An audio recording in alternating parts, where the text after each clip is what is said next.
se siguen haciendo pericias y ahora van a ver si remueven o no los vagones siniestrados.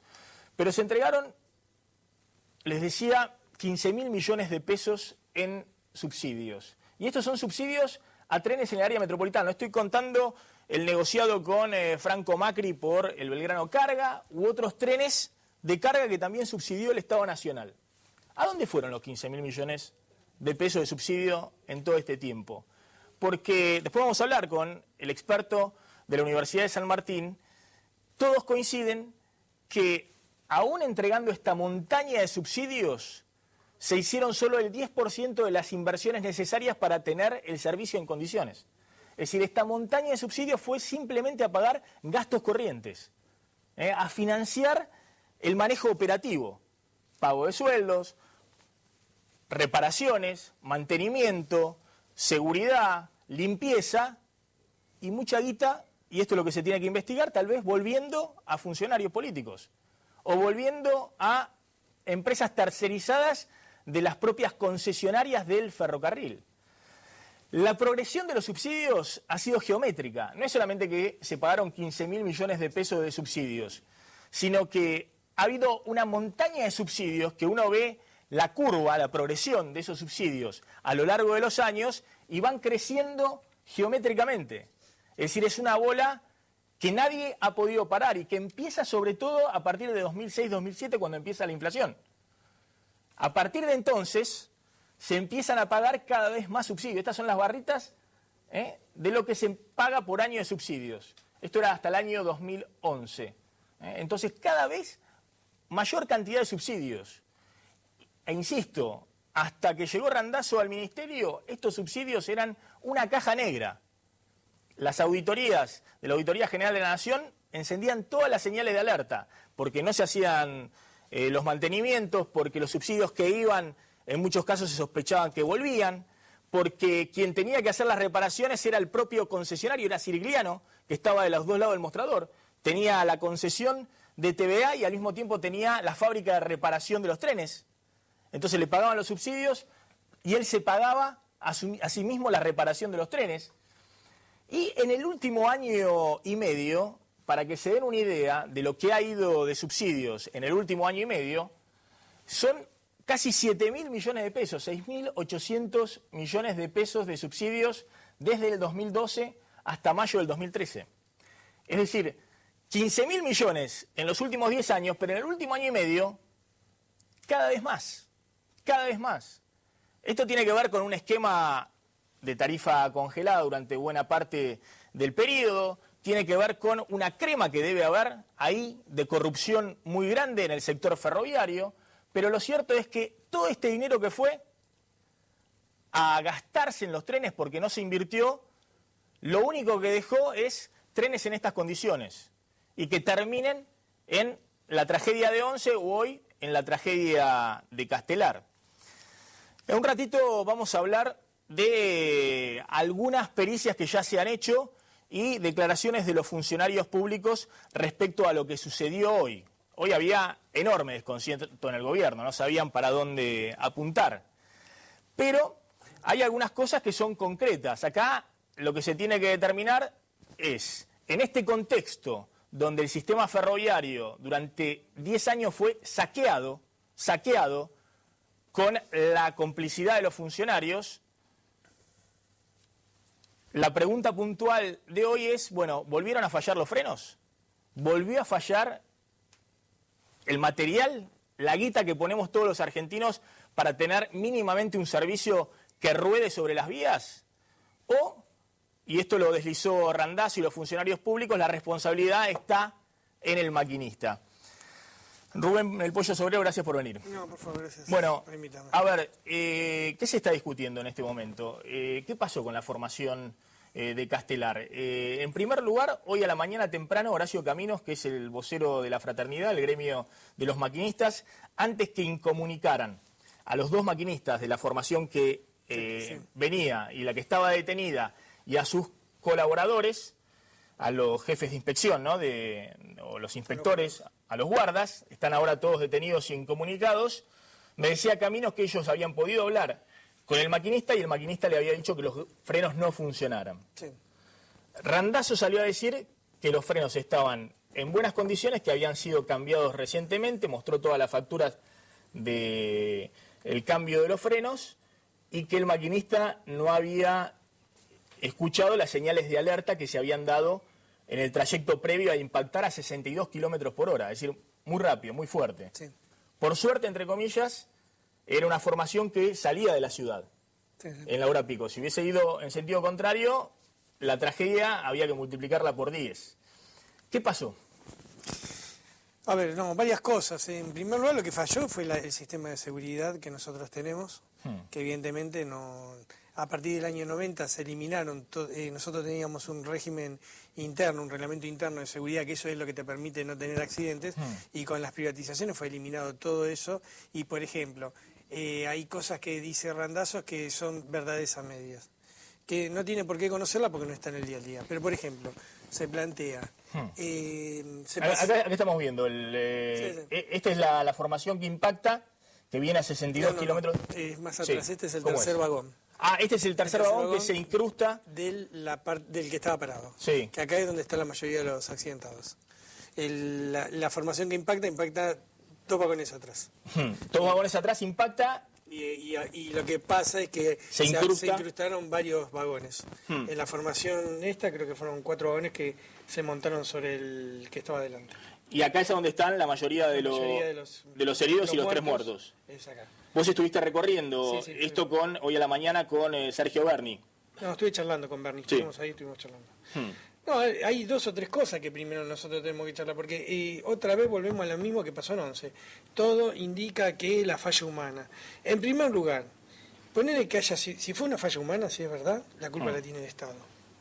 Porque después de la masacre de 11, acá se prometió que se iba a poner el sistema de frenado automático, el ATP, que es un sistema que si se descompone el motorman o le baja la presión, le pasa cualquier cosa y pasas una señal de peligro, el tren se frena automáticamente. Entonces, para empezar a poner y a delimitar las cosas, porque todos los accidentes que ha habido en los últimos 15 años es todo falla humana. Todo. Entonces, cuando son todas fallas humanas, el problema no es humano, el problema es técnico. Ahora, vos fíjate una cosa. A ver, te voy a hacer una pregunta. Quiero ir al móvil. De todas maneras vamos a permanecer con el móvil en el lugar porque es muy importante. Vamos a ver si desplazan los vagones o si se quedan en ese mismo lugar. Pero la pregunta que te hago es, Randazzo dijo hoy en la conferencia de prensa que hubo 3 señales de alerta que recibió el maquinista y en ninguna de las 3 señales desaceleró la velocidad. La velocidad fue siempre ascendente. Y chocó a 62 kilómetros por hora, que es una velocidad fuerte. Para que tengan una idea, en la tragedia de 11 se chocó a 34 kilómetros. Es muy normal transponer señales a peligro en la empresa porque como... Que no se escuchen las señales, que no se le preste atención a las señales. El sistema de señal anda mal, desde control trenes te hacen transponer señales a peligro. Eso es lo que no se Randazzo. Todos los días se transponen señales a peligro por orden de la empresa. Es decir, que se le dice, se le modula al maquinista... Vos tenés las señales que te dicen que no tenés que pasar. Está viendo la señal roja. El control te dice transpone, porque el sistema de señales es del año 1921 y nosotros vinimos planteando hace rato y uno de los problemas que tenemos es que está tan mal que no se puede confiar en las señales. A ver, Verónica Janovich está ahí en Castelar. Verónica, buenas noches. ¿Qué está pasando en este momento? Buenas noches, Maxi. Estamos ubicados entre las calles Lobos y Zapiola, en la segunda Rivadavia, en donde podés observar los vagones siniestrados. Los peritajes ya culminaron, pero ahora están intentando desplazar estos vagones, tarea que se está dificultando y que está llevando a cabo personal de Policía Federal, bomberos y también de Gendarmería Nacional. También se encuentran presentes bomberos de Provincia de Buenos Aires, hay 4 dotaciones y todavía quedan móviles de Defensa Civil. Los peritajes, te reitero, ya culminaron, se han llevado de las cabinas del Motorman todo lo que sea pertinente a la caja negra, muy importante porque se puede registrar la velocidad de la que ustedes estaban hablando justamente, los 60 y pico de kilómetros por hora en que andaba la formación número 1. chapa número 1 cuando colisionó con la formación chapa número 19. También GPS, monitores y todo lo que se utilizó en esa cabina en el momento que se produjo el siniestro, que se produjo este accidente que todavía queda por saberse si realmente fue o no un accidente, y por la dificultad de retirar estos vagones existe la posibilidad de que en el día de mañana no se pueda circular en la línea Sarmiento. Intentaron y quieren intentarlo realizar en 24 horas, pero aparentemente hasta el momento no se podría. Bien, Verónica, te quedas ahí, ante cualquier novedad nos está llamando, es importante a ver qué van a hacer con los vagones. ¿Hay una caja negra en la formación? Sí, no es una como caja los negra, aviones. es un GPS, que es una cámara que filma todo lo que hace el tren. Es decir, que ahí se va a poder saber exactamente... Se escuchan las conversaciones con control trenes. Es decir, se va a poder saber si efectivamente le dijeron o no al motorman seguir, trasponé la señal. O lo que pasó. Y, es decir, dormido no... Ahora, hay algo importante. Hoy Randazzo dijo que ahora a todos los choferes cuando salen, los motorman, se les hace control de alcoholemia. Sí. Y que dio 0, en este caso, sí. en los dos motorman dio 0 el control de alcoholemia. Sí. Lo que pasa es que nosotros, nosotros no vamos a opinar sobre el accidente en sí, porque eso hasta que no se hagan las pericias no lo vamos a saber, y me parece una falta de respeto tal, porque hoy se volvió a repetir muchas cosas de lo que pasaron en 11, ya empezaron a tirar indirectamente que es una falla humana. Este tren, ¿querés que te cuente la historia de este tren, del Chapa 1? No. Es muy larga. El día jueves... lo sacan, estuvo 6 meses parado. El día jueves los motorman no lo querían sacar porque tenía problemas de freno. El sábado se pasó 2 estaciones, Ituzaingó y Padua, se pasaron de las estaciones, tuvo que acudir un mecánico a repararlo, y el día lunes lo tuvimos que meter nuevamente en el taller para reparar el sistema de frenos. Entonces, este tren, el que chocó, el que impactó. Sí. Es cierto que es el... ¿Y cuál era la falla que tenía permanentemente? De frenos. De frenos tenía falla permanentemente. Por eso cuando Randazzo dice que hicieron el sistema de freno nuevo, tiene razón. Pero lo que no dice Randazzo, porque no lo sabe o lo desconoce, es que los injertos que tiene este tren no le está permitiendo funcionar bien. Por eso es que nosotros como trabajadores no lo queríamos dejar sacar, y la empresa contrató a supervisores de una empresa terciarizada, que es del Grupo Siriniano, para evitar las discusiones que tenían con nosotros. Por eso fue que salió. Ahora la seguimos. La idea sería así. Son trenes que tienen, ¿cuántos años? 50 años, son del año 62. Sí. Del año 62. Se le están poniendo cosas nuevas, pero la estructura básica tiene 50 años. Sí, y a veces las cosas nuevas que se le ponen de alguna manera no son consistentes, no funcionan con la estructura básica que tiene 50 años. Corta. Esta nota se la mandamos al jefe del área en el año... El 25 de julio del 2012. Nosotros le estábamos diciendo que el Chapa 1 había que sacarlo de servicio porque era un peligro y que podía chocar. Ya se lo veníamos advirtiendo. Y cuando el día sábado el mecánico planteó de sacarlo de servicio, y el día martes también hemos planteado sacarlo de servicio. Ahora la seguimos. Estamos con la diputada Victoria Donda y con el diputado Ricardo Gil Lavedra. Diputada Donda, bueno, ¿cómo está viendo esta situación? Con indignación, la verdad. Y sencillamente me resisto a decir nuevamente tragedia. Como lo de 11, esto no es una tragedia. Una tragedia es cuando no se puede evitar. Esto tiene responsables. Yo creo que esto es un crimen. Por lo que estamos hablando, digamos, por las obras que no se hicieron, por los subsidios que no se sabe dónde terminaron. Porque cuando uno no hace lo que tiene que hacer, que es controlar, cuando uno como Estado no respeta los contratos de concesión, cuando uno sigue acordando con corruptos como Cirigliano, que en definitiva es el dueño de la empresa tercerizada que termina arreglando los trenes que no pudieron arreglar hace 10 años, hace más de 10 años, y la verdad es que algún nivel de responsabilidad hay. Entonces, no me voy a poner a opinar acerca de qué es lo que pasó hasta que no estén las pericias. Es una falta de respeto a los pasajeros que todos los días arriesgan su vida viajando en estos trenes. Pero nosotros lo venimos diciendo desde hace mucho. Desde antes de los de 11 venimos haciéndonos eco de los resultados de la Auditoría General de la Nación, y después de la masacre de 11 venimos diciendo que las cosas seguían exactamente igual. igual, porque puede haber facturas. Ahora, si te arreglan los trenes, el mismo corrupto que los arregló antes de la masacre de Once, y hay algo que están dando mal. A ver, después vamos a hablar de este tema con el Pollo Sobrero. El argumento que tiene el gobierno para decir por qué sigue siendo Enfer la empresa a la cual se hacen las reparaciones y demás, que es verdad que es del grupo Cirigliano, es que tiene 500 empleados y que el año pasado estaban cortando permanentemente la General Paz. Y que si no se contrata con esa empresa, hoy no hay otra empresa en el mercado que pueda hacer las reparaciones que viene haciendo Enfer. Uno podrá plantear, bueno, y estatícenla, digamos, se podrá plantear eso, pero bueno, también... Chicone. Ricardo Gil Lavera. Bueno, me parece con la prudencia y solamente la solidaridad que uno debe tener para todas las víctimas de hoy. Bueno, esto es una vergüenza. Hace 1 año y 4 meses que ocurrió lo de Once.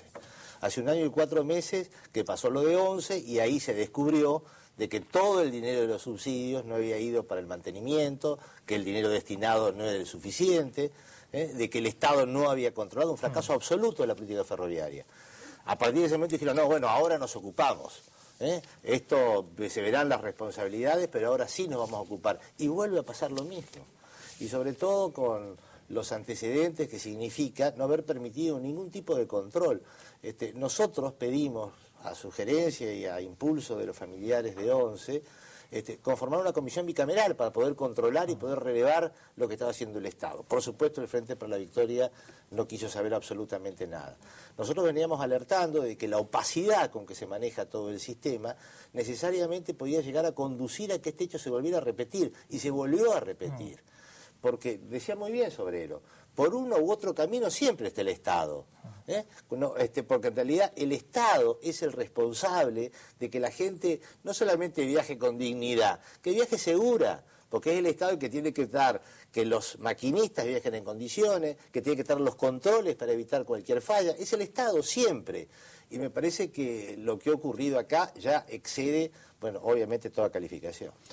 A ver, hoy estuvo Daniel Scioli en el lugar, estuvo en el hospital, ¿no? en el hospital de Aedo, ¿no, Diego?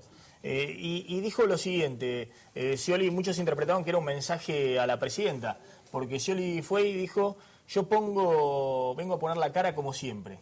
¿Se acuerdan cuando Cristina hace una semana dijo, y aquellos que no ponen la cara, que se borran, que no están presentes? Bueno, hoy estuvo Scioli, fue abucheado, y dijo lo siguiente. Nosotros no especulamos si es el aplauso, el insulto, una circunstancia donde todo reclamo, que bronca la gente, como no lo comprende, tiene un familiar que no sabe si se salvó, si está vivo y si está herido, qué tipo de traumatismo tiene. Yo podría por teléfono informarme las cosas, pero no me gusta venir a los lugares así como ustedes me ven, y si sería así la situación como ustedes dicen, no estaría acá parado libremente, rodeado de toda la gente, rodeado de ustedes, y poniendo la cara como siempre. Bueno, claramente también hay toda una interna en que se está dando dentro del partido de gobierno que se mezcla en estas cuestiones. Usan otro micrófono, ¿no? La verdad es que ahí todos son responsables, son todos parte de la misma fuerza política, la verdad es que se les tendría que caer la cara.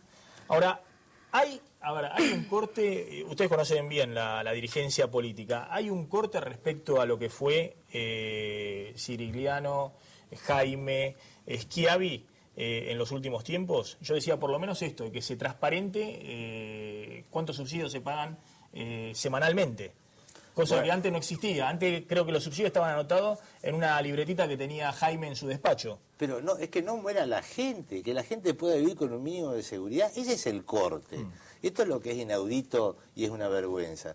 Hoy nosotros hemos presentado un pedido para que el ministro venga a dar explicaciones al Congreso. Me parece que es lo mínimo, que venga a decir, a ver, qué se invirtió, de qué manera y cómo se trató esto de ser reparado. Sinceramente es inaudito que esto suceda. No, Maxi, además no es cierto. La verdad es que antes también se sabía dónde iban los subsidios. Si vos ves los informes de la AGN, tenés detallado mes por mes cuánto cuánto iba de subsidio a cada una de las empresas, cuánto volvía, la GN hacía las denuncias correspondientes, nadie les daba bola. No, eso es otra cosa ahora. Eso era expos, eso era un año después. Antes se sabía dónde iban los subsidios, ahora se sabe dónde van los subsidios, donde también se sabe dónde no van los subsidios, es evidentemente a poner las medidas de seguridad que tienen que poner para que estas cosas dejen de pasar, porque se ve que ninguno de ellos ni sus hijos viajan en tren. Ese es el problema que hay. Yo quisiera saber, dicen que Cristina va a ir en estos días a inaugurar no sé qué cosa en Morón. Que viaje en el Sarmiento, a ver cómo le va y si no tiene miedo de viajar en el Sarmiento, como tienen todos los hombres y mujeres que van a laburar, van y vienen a laburar y se tienen que subir a una chatarra vieja como esa, que lo único que hicieron ahora es pintarla. Entonces, la verdad que es una falta de respeto usar cualquier excusa para terminar tapando esto que sinceramente me parece ya es, sí, realmente no hay calificativos, o sea, porque uno se indignó con lo de 11 y ahora excede la indignación.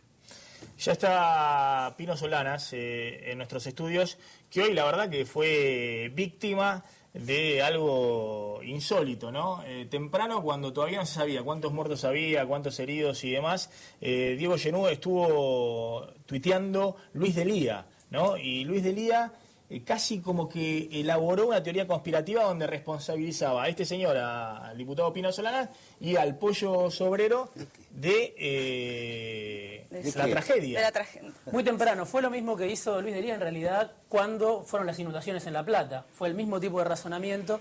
En ese momento dijo, están tapando con lo de La Plata lo que pasa en la ciudad de Buenos Aires. Ahí tenés el mensaje que... El tuit que ahí después... lo podemos leer, si sacan el graf lo vamos a ver el tuit de Delía. Duró muy poco, ¿no? Delía después lo borró porque enseguida vinieron muchas críticas. En momentos en que se insinúa que Randazzo sea candidato del Frente para la Victoria en Buenos Aires, un tren que iba al taller embiste a otro. Y en mayúsculas, Pino Pollo, entre signo de pregunta, obviamente apuntando a una conspiración, a un hecho armado por la oposición al gobierno nacional. Después lo borró, después dio una serie algo de descabellado que en su momento también elaboró Aníbal Fernández cuando fue la quema de los vagones de Aedo, que justamente estaba Pino Solanas sacando un documental sobre lo que él llamaba el ferrocidio. Estaba filmando. Y que en su momento, bueno, fue repudiado y obviamente no se encontró absolutamente ninguna vinculación con Pino Solanas. Y que en el caso del Pollo Sobrero fue peor, porque el Pollo Sobrero estuvo preso. Es decir, hubo una causa que se armó y el Pollo Sobrero estuvo varios días preso por esa causa donde también se lo ubicaba como posible conspirador de la quema de vagones de Aedo. Pino Solanas, gracias por venir. Bueno, ¿cuál fue la reacción cuando sucedió lo que sucedió hoy? Bueno, la primera reacción naturalmente es de dolor, de indignación. Es sorprendente que Luis Delía está preocupado si le va a perjudicar esto o no a Randazzo. Para nada está preocupado de los 250 heridos, los 3 muertos. La misma sensibilidad de la presidenta. Hay cosas que van bien, hay cosas que van mal. La soberbia para no tener una palabra de sensibilidad para con todas las víctimas de su irresponsable política. Porque esto es consecuencia directa de la profundización del desguace ferroviario y la caja negra de los subsidios. Néstor Kirchner tuvo durante 4 años al delincuente de Ricardo Jaime como secretario de Transporte. Y Cristina 2 años y medio más con Jaime. Y después lo tuvo al otro irresponsable que su argumento era que las víctimas de 11 habían sido muchas porque el tren era muy temprano. Si hubiera sido más tarde el tren, hubiéramos tenido... Pero no es solamente eso. Ellos avalaron todo ese desguace. Acá se negoció, la corrupción terminó matando muchísima gente. Nos estamos olvidando de los 12 muertos de la calle Artigas en Flores. Eso fue exactamente en el año 11, septiembre del 11. En 2011, sí, 2011. También en la línea Sarmiento. La misma línea Sarmiento, durante 15 días la barrera estuvo a 45 grados y la Comisión Nacional de Regulación del Transporte, cuya principal función es velar por la calidad del servicio y del material, bueno, todo eso siguió y 6 meses después tuvimos los 52 muertos de 11 y 800 heridos. Entonces todo esto es consecuencia de una política que ha terminado siendo un verdadero ferrocidio. Pudieron ser más muertos, pudieron ser menos muertos, pero y que Randazzo hoy diera una explicación como quien estuviera explicando por qué los retrasos del tren, la misma sensibilidad, los mismos conceptos, no. Son los mismos valijeros de la gran corrupción ferroviaria, son los sicilianos quienes siguen haciendo todos estos arreglos. Sigue siendo el sistema de los concesionarios que los exime de toda responsabilidad porque... ¿Cuál es la solución? ¿Qué es lo que hay que terminar ustedes con el sistema de las concesiones. Ustedes estaban proponiendo la estatización directamente. No, la estatización... Es decir, que no esté el Estado como socio bobo poniendo todo el dinero y administran los privados. El Estado hoy es el único responsable de todos los accidentes, de todas las roturas y de todas las reposiciones y paga todo. Salario, todo, paga mantenimiento, todo. Paga todo. El Estado es el dueño de los ferrocarriles. Lo que tenemos que ir es a un sistema público porque los ferrocarriles son del público. El Estado es la expresión institucional y jurídica de los bienes públicos. Estos ferrocarriles son del público que los paga y es el público, los usuarios, los pasajeros, los que transportan cargas y los trabajadores quienes deben controlar la administración de los ferrocarriles, su diseño, etcétera. Por supuesto que esto tiene que ver con la batalla por la ética pública, con la reconstrucción de una justicia federal penal que no esté maniatada con el pacto de impunidad, etcétera. Por suerte ayer ha habido un fallo que nosotros creemos que ha sido un fallo ejemplar, el de Servini de Cubría, sobre el tema del Consejo de la Magistratura, pero en fin, son muchas las medidas. Pero por más esfuerzos que hubiera querido o que pretendió hacer Randazzo, acá no hay un plan maestro de reconstrucción de los ferrocarriles, sigue siendo el mismo sistema, los concesionarios son los socios de TVA en los otros servicios, estamos en el mismo circuito y la misma caja negra de los subsidios que nadie ha querido investigar. A ver, Victoria Donda, ¿ustedes también creen en la estatización?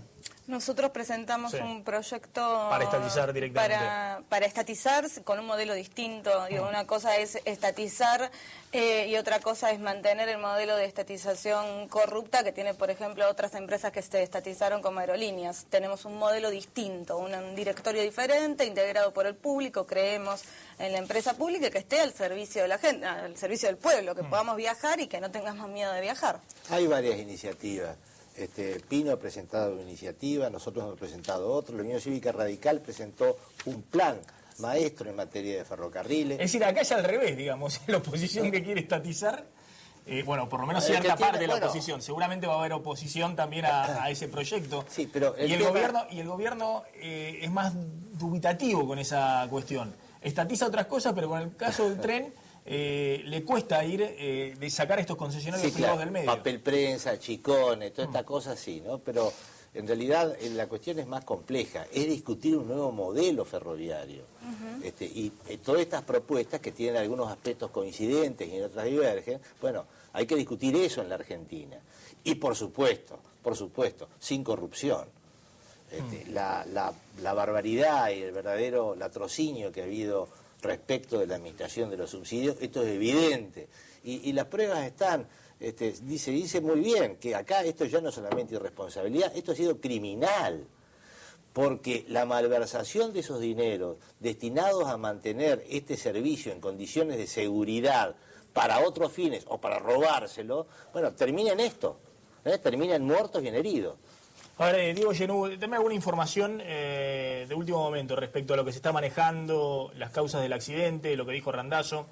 Bueno, la información de último momento es que hay todavía 32 personas hospitalizadas y 5 de ellas están en terapia intensiva. Hay que ver qué va a pasar con ellas. Y por otro lado tenés la información que tiene que ver con la justicia. El juez, que se llama Jorge Rodríguez, por ahora esto está caratulado como estrago doloso seguido de muerte. Hay que ver qué es lo que aporta el material fílmico, qué es lo que aportan las pericias, pero el fiscal está pidiendo material sobre todo de las cámaras de seguridad. ¿De quién es la responsabilidad? Por supuesto, las 3 hipótesis que se manejaban, una es la que insinúa la UOMS, que es la Unidad de Gestión Operativa del Sarmiento y Mitre, es el error humano, lo que se comentaba al principio del programa. El maquinista. el error humano del maquinista, del motorman, que por supuesto desde la fraternidad lo salieron a defender, y otra es la posibilidad de que no haya frenado los frenos, efectivamente, a pesar de que habían sido reparados hace muy poco, según lo que decían los trabajadores de Enfer. Hoy hablamos también con los trabajadores de Enfer, hay alrededor de 400 trabajadores ahí en los talleres de Sirigliano, y la otra es que haya habido una falla técnica, la tercera opción, que es la menos explorada por ahora. ¿Cómo una falla técnica? Que haya fallado algo en el sistema que no tiene que ver con los frenos. Se está analizando el sistema eléctrico, pero bueno, eso hasta ahora está como opción menos posible. Hasta ahora lo que se analiza es el maquinista o los frenos. Ahora, al Pollo Sobrero le voy a preguntar, las inversiones que se hicieron en el Sarmiento básicamente tienen que ver con las vías. Estuvo, de hecho, con un circuito limitado el Sarmiento durante varias veces y se renovaron buena parte, o no sé si la totalidad de las vías. Nosotros hemos recorrido. Sí, lo que se ¿Te acordás hizo, que anduvimos recorriendo y las vías eran de qué año eran? ¿De 1930? 1930. 1930, bueno, eso se cambió, las vías se cambió. Sí. Ahora el problema está en el material rodante, lo que hay arriba de las vías. Venimos, a ver, vamos a encontrar 10 millones de fallas, porque el problema más grave que tenemos es el de señales hoy. Yo qué sé, nosotros lo denunciamos antes de ayer. ¿Sigue siendo el señalamiento viejo? 1921. 1921. Nosotros tenemos un gran problema que se nos abren las barreras solas cuando está pasando el tren. ¿Se abren las barreras? Sí, lo venimos planteando y hace 48 horas nosotros mandamos una carta de documento a la empresa planteando este tema. Ahora, el problema es que vos podés buscar, y en cada accidente o en cada masacre o en cada tragedia podés buscar la falla. Ahora, el problema es si nosotros seguimos manteniendo este sistema que fue creado por el menemismo, estas concesiones, que la verdad ya me da la impresión que ya han hecho muestras acabadas de su fracaso, porque no es solamente muertes. Es robo, como se vio en toda la carga, que faltan vagones, se liquidan locomotoras como en Ferrobaires, como en el NSA, como en Aceitera de ESA, es decir, en todas las empresas que se han robado el material ferroviario y que después los trabajadores somos los que tenemos que poner la cara y el usuario es el que termina pagando con subsidios. Entonces, para hablar claro, si no se va a una reestatización con control de los trabajadores y los usuarios, nosotros de verdad vamos a estar complicados porque ¿quién te garantiza de que esto no va a volver a pasar? ¿Pero qué es lo que cambiaría la reestatización? Eso es lo que no entiendo. Y que los trabajadores decidan dónde va la plata. Antes de hacer una estación nueva, prefiero poner un sistema de frenado automático para que los trenes no choquen. Porque yo particularmente, cuando había un rito ferroviario que fue creado en el 1876, donde te decía los pasos para no cometer no tener ningún accidente, y eso fue eliminado con las privatizaciones, con la ley de flexibilidad laboral. Todos los sistemas que habían en el ferrocarril para que vos pudieras tener un ferrocarril seguro, fueron todos eliminados. Todos. Por eso cuando dicen pasó 3 señales a peligro, todos los días se pasan señales a peligro por orden de control trenes, de la jefatura, porque el sistema de señalización es viejo y es caduco. Ahora, ¿puede ser que el tema de señalización en este caso haya influido en la tragedia? ¿Puede ser? Es decir, que las alertas hayan funcionado mal. Puede ser cualquier cosa. Por eso es importante hacer una investigación seria, donde se vea bien a fondo, pero el marco en el que nos estamos moviendo, Maxi, porque puede ser esto, pero yo te digo, y esta noche se te abre una barrera y se te lleva por delante un auto, porque lo venimos prendiendo, se abren solas las barreras, ya lo venimos prendiendo hace mucho tiempo, hay que cambiar todo de raíz, no solamente que está bien pintar y arreglar las estaciones, está bien, pero si no vamos al problema de fondo, y eso lo sabemos los trabajadores, por eso cuando yo planteo una empresa con el control de los trabajadores, sabemos dónde hay que meter la plata y dónde no hay que meterla. Para tener mínimamente un servicio que ruede sobre las vías, o, y esto lo deslizó Randazzo y los funcionarios públicos, la responsabilidad está en el maquinista. Rubén El Pollo Sobrero, gracias por venir. No, por favor, gracias. Bueno, a ver, ¿qué se está discutiendo en este momento? ¿Qué pasó con la formación de Castelar? En primer lugar, hoy a la mañana temprano, Horacio Caminos, que es el vocero de la fraternidad, el gremio de los maquinistas, antes que incomunicaran a los 2 maquinistas de la formación que venía y la que estaba detenida y a sus colaboradores, a los jefes de inspección, ¿no? O los inspectores, a los guardas, están ahora todos detenidos y incomunicados. Me decía Caminos que ellos habían podido hablar con el maquinista y el maquinista le había dicho que los frenos no funcionaran. Sí. Randazzo salió a decir que los frenos estaban en buenas condiciones, que habían sido cambiados recientemente, mostró todas las facturas del cambio de los frenos y que el maquinista encendían todas las señales de alerta. porque no se hacían los mantenimientos, porque los subsidios que iban, en muchos casos se sospechaban que volvían, porque quien tenía que hacer las reparaciones era el propio concesionario, era Cirigliano, que estaba de los dos lados del mostrador. Tenía la concesión de TVA y al mismo tiempo tenía la fábrica de reparación de los trenes. Entonces le pagaban los subsidios y él se pagaba a sí mismo la reparación de los trenes. Y en el último año y medio, para que se den una idea de lo que ha ido de subsidios en el último año y medio, son casi 7.000 millones de pesos, 6.800 millones de pesos de subsidios desde el 2012 hasta mayo del 2013. Es decir, 15.000 millones en los últimos 10 años, pero en el último año y medio, cada vez más, cada vez más. Esto tiene que ver con un esquema de tarifa congelada durante buena parte del periodo, tiene que ver con una crema que debe haber ahí de corrupción muy grande y mucha guita, y esto es lo que se tiene que investigar, tal vez volviendo a funcionarios políticos o volviendo a empresas tercerizadas de las propias concesionarias del ferrocarril. La progresión de los subsidios ha sido geométrica. No es solamente que se pagaron 15.000 millones de pesos de subsidios, sino que ha habido una montaña de subsidios que uno ve la curva, la progresión de esos subsidios a lo largo de los años y van creciendo geométricamente. Es decir, es una bola que nadie ha podido parar y que empieza sobre todo a partir de 2006-2007 cuando empieza la inflación. A partir de entonces se empiezan a pagar cada vez más subsidios. Estas son las barritas de lo que se paga por año de subsidios. Esto era hasta el año 2011. Entonces cada vez mayor cantidad de subsidios.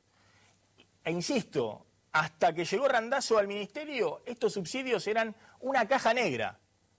Las auditorías de la Auditoría General de la Nación se siguen haciendo pericias y ahora van a ver si remueven o no los vagones siniestrados. Pero se entregaron, les decía, 15.000 millones de pesos en subsidios. Y estos son subsidios a trenes en el área metropolitana. No estoy contando el negociado con Franco Macri por el Belgrano Carga u otros trenes de carga que también subsidió el Estado Nacional. ¿A dónde fueron los 15.000 millones de pesos de subsidio en todo este tiempo? Porque después vamos a hablar con el experto de la Universidad de San Martín. Todos coinciden que aún entregando esta montaña de subsidios, se hicieron solo el 10% de las inversiones necesarias para tener el servicio en condiciones.